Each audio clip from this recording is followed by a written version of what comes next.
एक व्यक्ति अपने घर से भगवानों की तस्वीरों को उठाकर बाहर फेंक रहा था। कह रहा था कि कोई भगवान नहीं होता, केवल मैं बुद्धा को मानता हूँ, यानी बौद्ध धर्म को मानता हूँ। ये सब भगवान ढोंग ढपासे हैं, ऐसी कोई भी चीज नहीं है, केवल बौद्ध ही भगवान हैं। और वो कहता है अपनी पत्नी से कि मैं आज इतना सक्षम हूँ, कोई भगवान मुझे सक्षम करने के लिए आया था। मेरे दोनों बेटे सरकारी नौकरी करते हैं, क्या भगवान ने उन्हें लगाया था? क्या भगवान की भक्ति से मैंने ये पाया था? मेरी बेटी एक सरकारी नौकरी करने वाले की पत्नी है और वो खुद भी एक सरकारी नौकरी लग रही है, क्या उसे भी भगवान ने लगाया था? लेकिन पत्नी अपने पति को रोकती है, जी आप गलत कर रहे हो, आप ऐसे भगवानों के साथ खिलवाड़ नहीं कर सकते। लेकिन पति नहीं मानता है।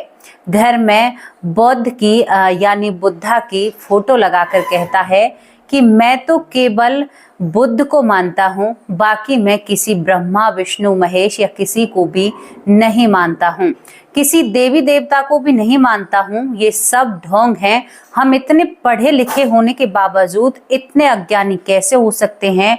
हम कैसे अंधविश्वास को बढ़ावा दे सकते हैं? इस व्यक्ति के ये लफ्ज ना शायद कोई और सुने तो दिल को तार तार कर दे। बचपन से ही इन्होंने कभी भी भगवान की पूजा नहीं की थी, कभी भी ये भगवान को अपना नहीं मानते थे। लेकिन इनकी जो बेटी थी वो भगवान को बहुत माना करती थी और भगवान की बहुत सेवा किया करती थी।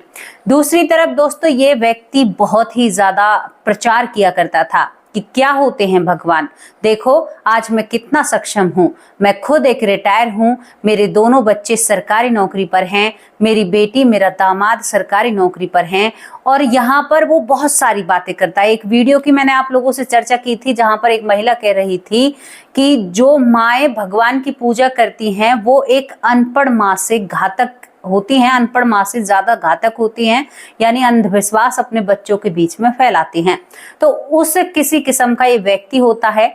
लेकिन दोस्तों, जब इसकी मृत्यु होती है और मृत्यु होने के बाद इसे यमराज जी लेने के लिए आते हैं तो ये थर थर कांपने लगता है और कांपने लगता है और समाज के सामने सच्चाई रखता है। और इसके साथ ऐसा क्या घटित होता है, यमराज खुद इसे समझाने के लिए आते हैं कि भगवान क्या चीज होती है। उसी दिन से इसने घर में मंदिर बनवा रखा है और बहुत सारी चीजें करते हैं। आखिरकार जब इसकी मृत्यु हो चुकी थी तो फिर ये समाज को कैसे बताता है कि भगवान होते हैं? इसका विश्वास कैसे जमा था?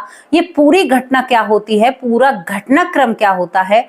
बड़ा ही रोचक किस्सा है और अभी की ही घटना है, ज्यादा दिन पुरानी नहीं है। और आपको पूरी घटना को विस्तार से बताऊंगी, आप सुनकर हैरान और थोड़े से तो विचलित होंगे। और जो लोग नास्तिक हैं ना, जो भगवान पर भरोसा नहीं करते, उनका विश्वास भी बखूबी भगवान पर जमेगा। कहते हैं ना कि तुम बड़े अभागे हो जो भगवान के बारे में ऐसा कुछ बोलते हो। लज्जा आनी चाहिए तुम्हारी आंखों को, उस जुबान को रुकना चाहिए जो भगवान के लिए अपशब्द यूज करती है। कई बार सोशल मीडिया पर कुछ ऐसी वीडियो आती हैं जो शायद हमें भी विचलित कर देती हैं। तो क्या इस रोचक सी स्टोरी को सुनने के लिए तैयार हैं? जिस व्यक्ति ने भगवान की तस्वीरों को घर से बाहर फेंका था, वो व्यक्ति सर पर बिठाकर भगवान को घर में लाते हैं और आज पूजा आराधना करते हैं। क्या हुआ था उनकी जिंदगी में, ये सब कुछ विस्तार से आप लोगों को बताएंगे। तो चलिए आपको हमारे साथ आगरा चलना होगा। आगरा में यहाँ पर एक राम प्रसाद नाम का व्यक्ति होता है जिनके दो बेटे होते हैं। एक बेटा उनका रेलवे में पुलिस होता है, एक बेटा होटल में मैनेजर होता है। बेटी का जो पति होता है, इनकी एक बेटी होती है, यानी 3 बच्चे होते हैं जिनका नाम राम प्रसाद है। इनकी बेटी एक सरकारी टीचर हैं और बेटी के जो पति हैं वो बैंक में मैनेजर की पोस्ट पर हैं। यानी पूरा परिवार सरकारी नौकरी करता है, कोई भी घर में कमी या दिक्कत नहीं है। और जो राम प्रसाद है वो भगवान से बिल्कुल भी वास्ता नहीं रखता है। पत्नी जो पूजा करती थी, लेकिन अब राम प्रसाद की जब बेटी भी अच्छे घर में चली जाती है, बच्चे अपनी अपनी नौकरियों पर चढ़ जाते हैं, तो वो अपनी पत्नी को समझाने की कोशिश करता है। कहता है कि सुनो, तुम देखो मेरी प्यारी हो, मेरी प्रिय हो, मैं तुम्हें एक बात समझाना चाहता हूँ। क्या दिया है इस भगवान ने? सब कुछ हमने मेहनत किया है, तब हमें मिला है। तेरी बेटी अच्छी खासी रह रही है, तेरे बेटे अच्छी खासी जगह पर हैं, तू क्यों दिन रात इस घंटी को बजाने लगी रहती है, क्यों दिन रात धूप दीप सब करती रहती है। बुद्ध की पूजा करो, बुद्ध को मानो, ये सब बकवास है, ये कोई भगवान नहीं होता, कोई ब्रह्मा नहीं होता, कोई विष्णु नहीं होता। पत्नी कहती है जी आप ऐसी बातें क्यों करते हो, ये बातें मुझे बड़ी ही बुरी लगती हैं, कठिन सहन होती हैं। तो पति कहता है कि क्यों नहीं करूंगा। आज इसके मन में क्या आती है, वो कहता है कि इस घर में कोई भगवान या किसी की तस्वीर नहीं रहेगी। ये सारी तस्वीरों को उठाकर बाहर फेंक देते हैं। सोचिए, भगवानों का इतना अपमान, उन तस्वीरों को बाहर रखाते हैं, मंदिर में रखते हैं, शायद कुछ इस तरह का कुछ करते हैं और कहते हैं कि इस घर में कोई घंटी नहीं बजाएगा, केवल बुद्ध को पूजा जाएगा। बच्चे अपने घर परिवार के थे, दोनों पति पत्नी अकेले रहते हैं, ये नौकरी करते हैं। अब आपको मैं इनके बारे में बता दूं, यहाँ पर जो राम प्रसाद होते हैं वो कृषि विभाग में एग्रीकल्चर, जिसे हम एग्रीकल्चर डिपार्टमेंट बोलते हैं, वहां पर वर्ग नंबर 1 में टेक्निकल असिस्टेंट थे। और यहाँ पर दोस्तों ये अपनी नौकरी बखूबी बहुत अच्छे से कर रहे थे, बहुत अच्छी जिंदगी बीत रही थी। समय बीतता रहता है, पत्नी बेचारी मंदिर जाकर पूजा कराती थी, घर में पूजा नहीं करने दी जाती थी। धीरे धीरे वक्त निकलता है, राम प्रसाद जी का अब रिटायरमेंट होने का यानी रिटायर होने का समय आ जाता है। 30 जून 2015 में राम प्रसाद जी आज से करीबन 10-11 साल पहले यानी 30 जून 2015 को रिटायर हो जाते हैं अपने इस एग्रीकल्चर डिपार्टमेंट से, वर्ग नंबर 1 से, और अपने घर बड़ी बधाइयां लेकर आते हैं। कहते हैं पत्नी से कि कहा था ना भगवान कुछ भी नहीं है, देखो आज हमारे पास दौलत है, शोहरत है, सब कुछ है। बड़ा ही नास्तिक किस्म का राम प्रसाद होता है और बहुत अच्छे से। और दोस्तों ये घटना आगरा की है, आगरा के उत्तर प्रदेश की। वक्त बहुत अच्छे से निकल रहा था, बेटी, दामाद, बेटा छुट्टियों में अपने माँ बाप से मिलने के लिए आया करते थे। सोचिए उस समय को, माँ पूरा दिन रसोई में निकल जाया करती थी जब पूरा परिवार इकट्ठा हुआ करता था, और इस तरह से जिंदगी बीत रही थी। बेटों की बहुएं भी आया करती थी। यहाँ पर राम प्रसाद अपने आप को देखकर, अपने परिवार को देखकर फूला नहीं समाता था, मतलब बहुत खुशी प्रसन्न हुआ करता था। और सभी से बड़ी बड़ी हाके डींगे हाँकना कि भाई भगवान ये नहीं है। आप दूसरे लोगों को भी ज्ञान देता था कि अरे तुम छोड़ो, किस चीज में लगे हुए हो, क्या होते हैं ये सारी चीजें, कुछ भी नहीं होते। सारे रिश्तेदारों से बोल दिया था, बेटे बहुओं से बोल दिया था कि हम तो बुद्ध को मानेंगे, बाकी किसी को नहीं मानेंगे। अब भैया ये सब कुछ चल रहा था, घर में एक भी भगवान की तस्वीर नहीं होती है। बड़ा प्रसन्न राम प्रसाद, अरे जिंदगी उसके चलाए चल रही है, उसके हलाए हल रही है। अब उन लोगों के चेहरे पर एक करारी चीज है ये स्टोरी, जो लोग मेरी वीडियो पर कमेंट करते हैं और कहते हैं कि ऐसी सारी चीजें कुछ नहीं होती। तो भैया आगरा जाओ, राम प्रसाद जी से मिलो और अपनी इस कंफ्यूजन को दूर करो। अब क्या होता है, एक वक्त की बात होती है, यहाँ पर पूरा परिवार घर आया हुआ था, बेटी, दामाद, बहुएं, बेटे, जो पुलिस में था वो बेटा भी, जो यहाँ पर एक होटल में मैनेजर था वो बेटा भी, बैंक मैनेजर दामाद भी आता है, स्कूल की टीचर बेटी भी आती है। माँ किचन में खाना बना रही थी। छुट्टियों के दिन खत्म होने को थे, सभी अपने अपने बैग पैक कर रहे थे, सभी को अपने अपनी जगह पर जाना था। राम प्रसाद थोड़ा सा भावुक सा होता है कि भाई अब हम फिर अकेले रह जाएंगे। अब इसके बाद माँ तो किचन में कुछ सामान बना रही थी, राम प्रसाद की जो पत्नी होती है, तभी राम प्रसाद को एक बहुत जोर का अटैक आता है, यानी ब्रेन हेमेज वाला अटैक आता है, ब्रेन हेमेज हो जाता है। बच्चे देखते ही इसको यहाँ पर पुष्पांजलि हॉस्पिटल है आगरा में, वहां पर तुरंत उठाकर एडमिट करा देते हैं। वहां पर जाकर पता चलता है कि राम प्रसाद जी कोमा में जा चुके हैं, उनका शरीर पैरालाइज हो चुका है, वो अब किसी से बोल भी नहीं सकते। एक ऐसा इंसान जो सबको ज्ञान दिया करता था कि भगवान कुछ नहीं होते, वो इंसान अब मौन हो चुका था और वो कुछ भी नहीं बोल पा रहा था। 15-20 दिन हॉस्पिटल में रखते हैं। डॉक्टर कहते हैं जी अब इसको हॉस्पिटल में रखने का क्या काम, पैसों की तो कोई कमी नहीं थी। और डॉक्टर कह देते हैं कि घर पर सेवा करो। अब आपकी किस्मत है, ब्रेन हेमेज से तो हमने आज तक कोई बचते हुए नहीं देखा है, जो व्यक्ति कोमा में गया हो और वो बच गया हो। तो दोस्तों यहाँ पर यही सब कुछ चल रहा था। तो भाई कहते हैं कि बहन हमारी नौकरी तो ऐसी है कि हम क्या करें, अब यहाँ पर ये सब सुनकर बहन कहती है कि भाई आप चिंता क्यों करते हो, मैं अपने पिता की सेवा करना जानती हूँ और आप भी तो भाई हो, सब व्यस्त हो, मैं पापा की देखरेख कर लूंगी, मम्मी मेरे पास रहेंगी और मैं बहुत अच्छे से, क्योंकि बहन आगरा में ही रहती थी, भाई आगरा से बाहर रहते हैं। दोस्तों यहाँ पर जो बहन होती है वो अपने पिता को अपने घर लेकर जाती है और ये यहाँ पर जो आगरा में बेटी का नाम होता है वैशाली सिंह, जो आवास निवास कॉलोनी में रहती है और वहीं पर पास में ये पुष्पांजलि हॉस्पिटल पड़ता है। अब वो लड़की अपने पिता की देखरेख करने लगती है, माँ भी उसके साथ रहती है। वो पिता जो कल तक हंस रहा था, बोल रहा था, सभी से मुस्कुराकर बात कर रहा था, ज्ञान देता था कि बेटा ऐसे रहना है, बेटा ये करना है, बेटा जिंदगी में ये होता है, वो पिता आज शांत और चुप पड़ा हुआ था, किसी से एक लफ्ज नहीं बोल रहा था। तो इन सारी चीजों को देखकर ना जो यहाँ पर वैशाली सिंह होती हैं वो कहीं ना कहीं हताश और निराश हो जाती हैं। वैशाली सिंह अपने घर में बहुत ज्यादा भगवान की पूजा पाठ किया करती थी। उसने अपने घर में सभी भगवानों की तस्वीरें और एक मंदिर लगा रखा था, जिसमें वैशाली के पिता, जिनका नाम राम प्रसाद होता है, जहां पर वो लेटे हुए थे वहां पर भी वैशाली ने यहाँ पर जो नानक साहब जी हैं उनकी तस्वीर लगा रखी थी। नानक साहब को वो बहुत माना करती थी और गुरु के रूप में उन्हें माना करती थी और उनको बहुत ही ज्यादा अपने दिल में उन्होंने जगह दे रखी थी। दोस्तों यहाँ पर यही सब कुछ चलता है, 10-15 दिन ऐसे निकल जाते हैं, लेकिन राम प्रसाद के अंदर कोई भी सुधार नहीं आता है, वो कोमा में ही पड़े रहते हैं। बेटी की रो रो कर आंखों के आंसू भी सूख चुके थे। पत्नी दिन रात पति की सेवा में रहती थी, लेकिन वो कोमा में ही रहते थे, कुछ भी बोलते नहीं थे, कुछ भी नहीं कहते हैं। अब एक दिन की बात होती है, पत्नी पास में ही बैठी हुई थी। पास में बैठी हुई पत्नी जैसे अपने पति को देख रही है तो पति के शरीर पर पसीने ऐसे बह रहे हैं मानो जैसे कोई बारिश का पानी नहीं बहता है कि इनके ऊपर छींट सी निकल आती हैं, जो बूंदे सी निकल आती हैं, जैसे हम कभी चलते हैं तो माथे पर वो पसीने आते हैं। इस तरह के पसीने राम प्रसाद के शरीर से निकलने लगते हैं। पत्नी उन पसीनों को पोंछने लगती है, कहती है अपनी बेटी से। अब बेटी घर पर भी नहीं थी। बेटी को फोन कर कर कहती है कि बेटी तुम्हारे पापा को जाने क्या हुआ है, तू जल्द से जल्द घर आ जा, मैं अकेली कैसे संभालूं। बेटी स्कूल से घर आती है, बहुत टाइम लग जाता है, तब तक भी वो पसीनों में थे। और दोस्तों यहाँ पर जब वो पसीनों में थे तो पत्नी बार बार पसीने पोंछ रही थी। राम प्रसाद बहुत देर तक मानो किसी से संघर्ष कर रहे हो और एकदम से उठकर बैठे हो जाते और कहते हैं यमराज मुझे मत लेकर जाओ। अब ये बात बेटी और पत्नी जब सुनती हैं तो वो हैरान हो जाती हैं। जो पापा 1 महीने से नहीं बोल रहे थे वो एकदम से उनके अंदर ऐसे कैसे जान आ सकती है। हमेशा हम देखते हैं, फिल्मों में भी देखते हैं कि पहले उंगली हिलती है, पहले पैर हिलता है, लेकिन भैया राम प्रसाद तो सीधे बैठे हो चुके थे कोमा से। एकदम से उन्होंने कोई भी संकेत कुछ भी नहीं दिया, एकदम से बैठे हो जाते हैं और आंखों में आंसू भर लाते हैं।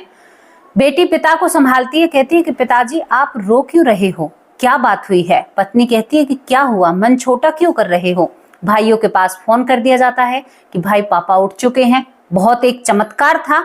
अब यहाँ पर वो जो नानक साहब की तस्वीर लगी हुई होती है उसको सत सत प्रणाम करने लगते हैं। वो भगवानों की तरफ हाथ कर कर, वहां पर भगवान जी भी थे, उनको भी प्रणाम करने लगते हैं। अब सभी को हैरानी होती है कि भाई जो व्यक्ति भगवान की तस्वीरों को फेंक सकता है वो कैसे प्रणाम कर रहा है, कहीं किसी और की आत्मा तो इनके अंदर प्रवेश ना कर चुकी हो। क्योंकि बहुत सारी वीडियो देखते हैं, बहुत सारी चीजें मन में ऐसी होती हैं। यूट्यूब ऐसा एक मूल मंत्र है जहां से सभी को बहुत ज्यादा जानकारी मिलती है। बेटी और यहाँ पर उसकी पत्नी बहुत ज्यादा आश्चर्य में। इसके बाद यहाँ पर पत्नी कहती है पसीने पोंछती हुई कि बहुत तो आपको पसीने आए, आप भगवान को नहीं मानते थे, अब भगवान को हाथ जोड़ रहे हो। मैं घबराहट में हूँ, कहीं मैं बीमार ना हो जाऊं, आप बताइए आपके साथ क्या हुआ।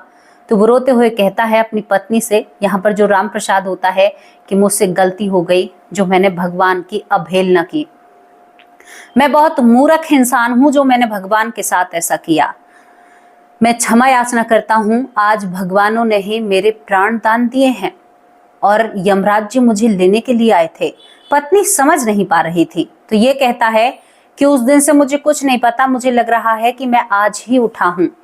आज मैं देखता हूँ कि मेरे सामने एक भैंसे पर व्यक्ति खड़ा हुआ है, एक हाथ में भाला, एक हाथ में चाबुक, और वो मेरे ऊपर हंटर चलाता है।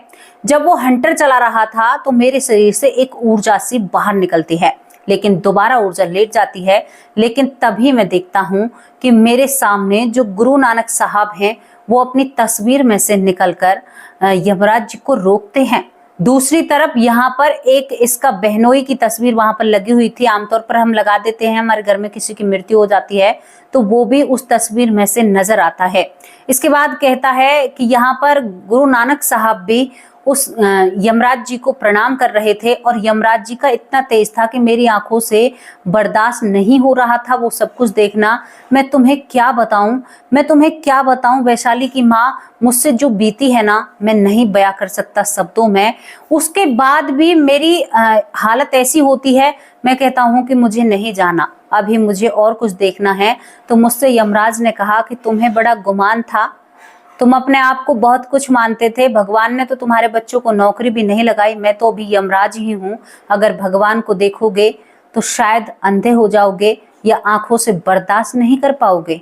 भगवान वो शक्ति है। तुमने भगवान की बार बार अवहेलना की, लेकिन तुम्हारे अच्छे कर्म इन सब चीजों के आड़े आ रहे थे।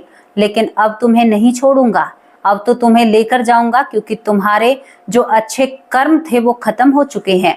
तुम्हारे अच्छे कर्म जो तुमने पिछले जन्म में किए थे उनकी वजह से तुम इतना अपमान कर रहे थे भगवान का, तब भी तुम्हारा सब कुछ भला हो रहा था। सबको इंतजार था कि जिस दिन तुम्हारे अच्छे कर्म खत्म हो जाएंगे उस दिन तुमसे बदला लिया जाएगा या तुम्हें सिखाया जाएगा कि काल के गाल की क्या बातें होती हैं, भगवान क्या होते हैं। तुम्हारा अच्छा समय उस दिन खत्म हो गया था जिस दिन तुम कुर्सी पर बैठे हुए ऊपर की तरफ उठ जाते हो, तुम्हारे मुंह से झाग आते हैं और हाथ पैर तुम्हारे पैरालाइज हो जाते हैं। याद है तुम्हें कितना जोर तुमसे पड़ा था कि तुम अपने कपड़ों को बिगाड़ देते हो। तो तुम्हारे जो कर्म थे ना उनके हिसाब से सब कुछ होता है। तुम कितनी लाख गालियां दो भगवान को, अगर तुम ये समझते हो कि गाली देने के बावजूद भगवान आकर तुमसे बहस करेंगे तो तुम्हारी इतनी क्षमता नहीं है कि वो इस बात पर तुमसे बहस करेंगे। तुम्हारा हिसाब किताब लेखा जोखा हमने सब कुछ रख रखा है। तुमने जिस तरह से भगवान की घोर अवहेलना की है उसका तो तुम्हें जाने क्या दंड मिलेगा। तभी यहाँ पर नानक साहब बीच में दांक जाते हैं, कहते हैं कि इनकी बेटी ने हमारी बहुत सेवा की है, मैं आपको प्रणाम करता हूँ, आपको इस व्यक्ति को नहीं ले जाने दे सकता। इसकी बेटी रोज प्रार्थना करती है कि मेरे बाबा जल्दी ठीक हो जाएं, अब मैं उस वचन का क्या करूं, यमराज जी से कहा जाता है। यहाँ पर जो राम प्रसाद है ये सब कुछ देख रहा था। तभी गुरु के बुलाने पर, जो यहाँ पर नानक साहब होते हैं उनके बुलाने पर यहाँ पर भगवान आते हैं और भगवान, इसको चेहरा किसी का दिखाई नहीं देता, लगता है ना कि यहाँ पर एक गुरु साहब तस्वीर से निकले हैं। बेटी ने और भी तस्वीरें लगा रखी थी, उससे भगवान उतर आते हैं। तो ये देखता है तो ये भी भगवान यमराज के सामने नतमस्तक हो जाता है, क्षमा याचना करता है कि हे देव, मुझसे बहुत बड़ी गलती हुई है। हे मृत्यु के देवता, मैं बहुत मूर्ख इंसान हूँ, आखिर हूँ तो एक तुच्छ मानव ही, मुझसे ही तो गलतियां हुई हैं, मुझे क्षमा कर दीजिए। आगे का कुछ जीवन ऐसा दे दीजिए जिससे मैं कुछ पुण्य कमाऊं या मैं भी कुछ ऐसा करके दिखाऊं, क्योंकि मुझसे जो गलतियां हुई हैं मैं उनका पश्चाताप करना चाहता हूं। दोस्तों, गुरु साहब ने उसे माफी दिलवाई। जब वो नतमस्तक होता है यमराज के सामने तो यमराज के हाथ से भाला छूट जाता है और वो आशीर्वाद देने लगते हैं और यहाँ पर सभी देवता इसको आशीर्वाद देकर जाते हैं। नानक साहब कहते हैं कि अब आगे से अच्छे कर्म करना, कभी भी भगवान की अवहेलना मत करना, वरना बहुत बुरा दंड मिलेगा इसी यमराज के हाथों से। दोस्तों, यहाँ पर ये व्यक्ति कहता है कि चेहरा किसी का भी नजर नहीं आता, क्योंकि तेज ही चेहरे पर इतना होता है। मुझे भगवानों से माफी मिली है। ये होश में सचेत होने के बाद बिल्कुल ना ही तो पैरालाइज होते हैं, ना ही इनके शरीर में कोई दिक्कत होती है। आज भी ये अपने दोनों पैरों पर चलते हैं बिना किसी सहारे के, और घर में एक मंदिर बनाया हुआ है। मंदिर में भगवान की सेवा करते हैं, मंदिर जाते हैं, पूजा आराधना करते हैं और सभी को ज्ञान देते हैं। जिनको जब ज्ञान देते थे कि भगवान की पूजा मत करो, आज उनको ज्ञान देते हैं कि भैया भगवान की पूजा करो, तभी आपके जीवन में सब कुछ अच्छा हो सकता है। शायद बेटी की भक्ति का प्रभाव था जो एक पिता की जान वापस आई। आप सोचकर देखिए, कभी भी कोमा पेशेंट ऐसे एकदम से उठकर खड़ा नहीं होता है। जो व्यक्ति 1 महीने से अपनी आंख तक, पलक तक नहीं हिला रहा था, वो एकदम से कैसे बैठा हो सकता है? अगर आपको इन बातों पर यकीन ना हो तो आप आगरा जा सकते हैं। पता जो बताया है वहीं पर पहुंचिए। इनका नाम राम प्रसाद है। वैशाली सिंह इनकी बेटी, जो आवास निवास कॉलोनी में रहती है, आप वहां पर भी जा सकते हैं। एग्रीकल्चर से वर्ग नंबर 1 से ये रिटायर हुए थे। तो दोस्तों, ये कहानियां हमें समझाने में बहुत ही ज्यादा सहायक होती हैं कि कभी भी ना हमें अपने ऊपर घमंड नहीं करना चाहिए। कुछ लोग, कुछ बुद्धिजीवी लोग थोड़ी सी बातों के लिए मीडिया के सामने आकर ये कहते हैं कि हम तो बुद्ध को मानते हैं, हम किसी ब्रह्मा या किसी विष्णु या किसी महेश को नहीं मानते हैं। अच्छा, वो क्या और कहते हैं? कई जगह तो मैंने वीडियो में देखा है कि हाथ सामने कर कर शपथ लेते हैं और कहते हैं कि हम तो भगवान को कुछ मानते ही नहीं हैं, लेकिन जब वहां पर आपका हिसाब होगा ना, तो फिर आप फीके पड़ जाओगे। आपके पास शब्द नहीं रहेंगे और आपको वो कुछ भोगना पड़ेगा शायद जिसकी आपने उम्मीद भी ना की हो। मैं अब भी कह रही हूं आप लोगों से, आपके पास वक्त है, संभल जाओ, अपने आप को संभाल लो, वरना अगर देरी हो गई तो फिर क्या फायदा जब चिड़िया चुग गई खेत को। अपने आप को ज्यादा गुरूर में मत लाइए। अगर भगवान नहीं होते तो इस सृष्टि की रचना कैसे हुई, आप सब बता सकते हैं कमेंट बॉक्स में, आप इतने ही। और यहाँ पर राम प्रसाद जी कहते हैं कि मैं बहुत पढ़ा लिखा था और मेरे बच्चे भी पढ़े लिखे थे, शायद तभी मुझे वो गुमान आया था जिस गुमान में शायद मैंने अपनी जिंदगी को कहीं ना कहीं खो ही दिया था। लेकिन बेटी के अच्छे स्वभाव से और बेटी के अच्छे कामों से एक पिता वापस लौटता है और एक व्यक्ति वापस लौटता है, एक आत्मा वापस लौटती है उन चीजों के लिए जो चीजें उनके लिए ज्यादा जरूरी थी, क्योंकि भगवान का बोध होना भी बहुत बड़ी बात है। आपको भक्ति करनी चाहिए, आपको पूजा करनी चाहिए, अपने कर्मों को सुधारना चाहिए, वरना आगे चल के आपको बहुत ज्यादा दंड मिलने वाले हैं।